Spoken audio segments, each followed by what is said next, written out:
the offense as they work their way back out for their first possession of the second half. They're down in this game. A chance for the offense, though, to put something on the board, get some momentum here in half two. Try and get things kick-started for them. And you know at the half, they discussed how they were going to get that done. This is where scripting comes into play a lot of the time. How many plays do you script coming out of the second? Most of the time in the first half, you're scripting 12 to 16. I think in the second half, you're really scripting more like 8 to 10. Kind of a starter or an opener, whatever terminology they use. Just something to get you off to a quick start. Off the play fake, Winston eluding the pressure right. For a big guy, Jameis sure can move. Did a nice job there picking up the first down with his legs. He is tough to bring down, Jameis Winston. Charles, I remember calling a baseball game of his. He played baseball at Florida State, too, and you saw his legs, tree trunks sprayed in to those baseball pants. I said, how could anybody bring this guy down? And that's part of the beauty of his game because he has that toughness, that thick body.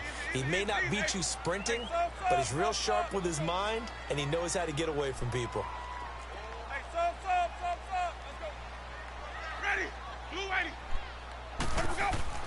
They'll try to throw now. Winston. Incomplete. Eric Reed, the former LSU Tiger, making the play on the defensive side.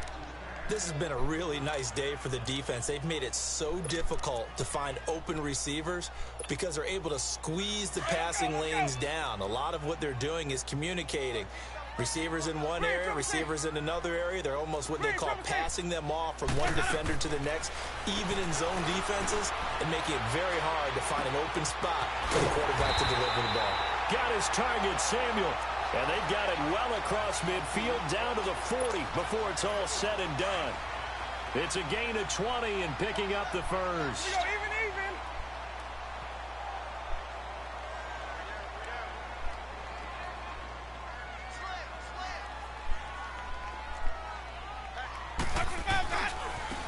Now they try the right side here. And he only manages a couple here down to about the 38-yard line.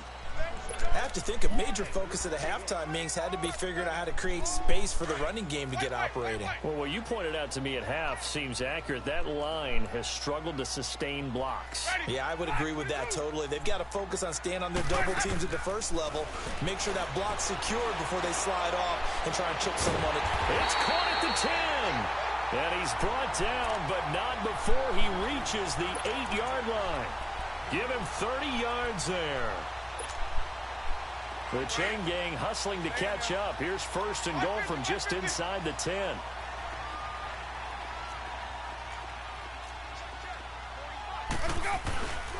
They'll try and run for it on first and goal.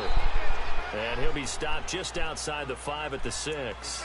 It's a gain of a couple, and it'll be second and goal. Now, they struggled to get him rolling on the ground in the first half, and that's sort of continuing here in the third quarter. Yeah, but I don't think it's time to abandon the running game. I would say keep feeding the horse, and I believe he'll eventually reward them, especially as we get deeper in the game.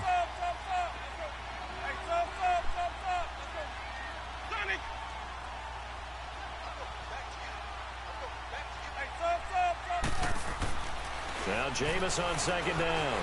Escaping the pressure right. And that one's going to be over everybody in the back of the end zone. It's incomplete. Boy, you will not see a quarterback of his caliber miss on one like that very often. I mean, there it is, wide open, got the shot, and he misfires. We talk about, boy, he'll want that one back all the time. He definitely wants that one back. On third down, that's Grant. So a nice job to break the one tackle, but not much daylight after that as he's brought down. Give him a couple on the run there, and now they're in that in-between area here on fourth and goal. And the kick by Elliott is good. And we are all tied at 16 apiece. It's another field goal, his third of the game. Maybe not exactly what you're looking for, but does bring them level now. I like how you put that in there. It brings them level, right? Because if you're talking about kicking, bringing that soccer analogy in, I love that one. I love that one a lot. You don't want to go for it on fourth down and come away with nothing, right? Go ahead and kick the ball. Make sure you get some points.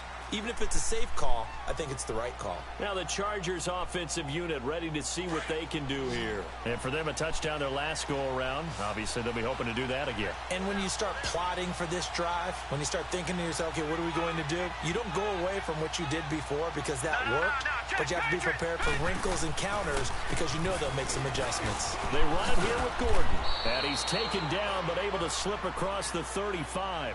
The drive's coming in, he really liked his chance of having a big year based on a terrific offseason. And runs like that on opening weekend show that he's right. So from the 36 now, 1st and 10.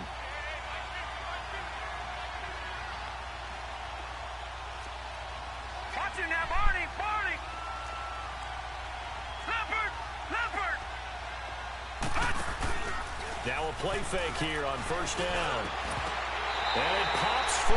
The collision there jarred the ball loose and brings up 2nd down.